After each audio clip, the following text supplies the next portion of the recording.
नमस्कार मंडळी, स्वागत आहे तुमचे आपल्या चॅनलवरती। संकटमोचन हनुमानाचा जन्मोत्सव म्हणजे चैत्र पौर्णिमा। 2026 मध्ये हनुमान जयंती नेमकी कधी आहे? 1 एप्रिल की 2 एप्रिल? आणि या दिवशी कोणते अचूक उपाय केल्याने तुमची रखडलेली कामे मार्गी लागतील, हे आज आपण या व्हिडिओद्वारे पाहणार आहोत। तिथी आणि मुहूर्त। 2026 मध्ये हनुमान जयंती गुरुवार 2 एप्रिल रोजी साजरी करणे शास्त्रोक्त आहे। शुभ वेळ सकाळी 6:10 ते 7:44 काळ सर्वात उत्तम आहे।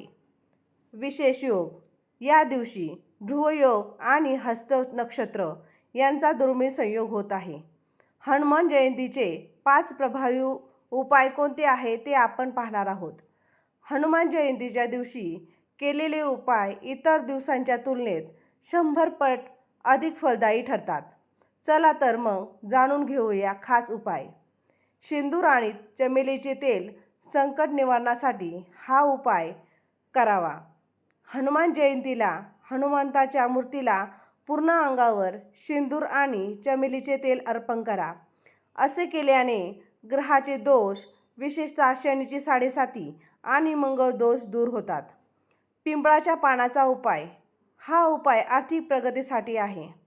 जर तुमचे पैसे अडकले असतील किंवा कर्जाचा डोंगर वाढला असेल तर हनुमान जयंतीला पिंपळाची 11 पाने घ्या। ती स्वच्छ धुवून त्यावर चंदनाने श्रीराम लिहा। या पानाची माळ बनवून ती हनुमानजींना अर्पण करा।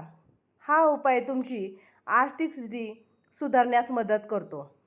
11 वेळा हनुमान चालीसा पाठ केल्यावर आत्मविश्वास वाढण्यासाठी मदत होते। ज्यांना भीती वाटते त्यांनी या दिवशी हनुमान मंदिरात जाऊन सलग 11 वेळा हनुमान चालीसा पठण करावे। समोर तुपाचा दिवा लावा।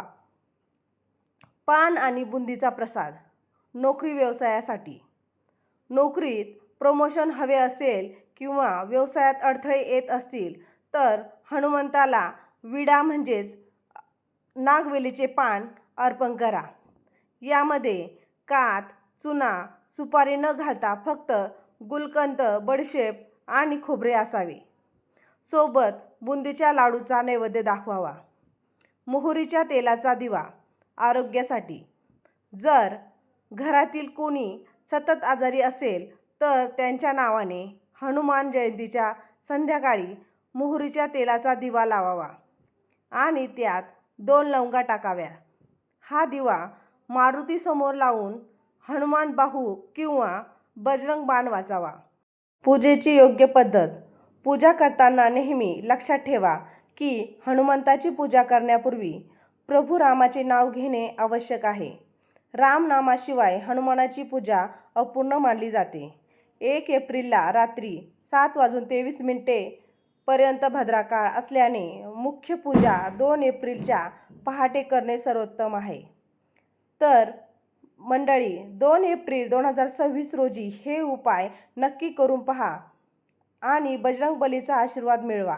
तुम्हाला हा व्हिडिओ कसा वाटला कमेंट्समध्ये जय बजरंगबली लिहायला विसरू नका। व्हिडिओ आवडला असेल तर लाईक करा आणि अशाच माहितीपूर्ण व्हिडिओसाठी आपल्या चॅनलला नक्की सबस्क्राईब करा। धन्यवाद आणि हनुमान जयंतीच्या हार्दिक शुभेच्छा।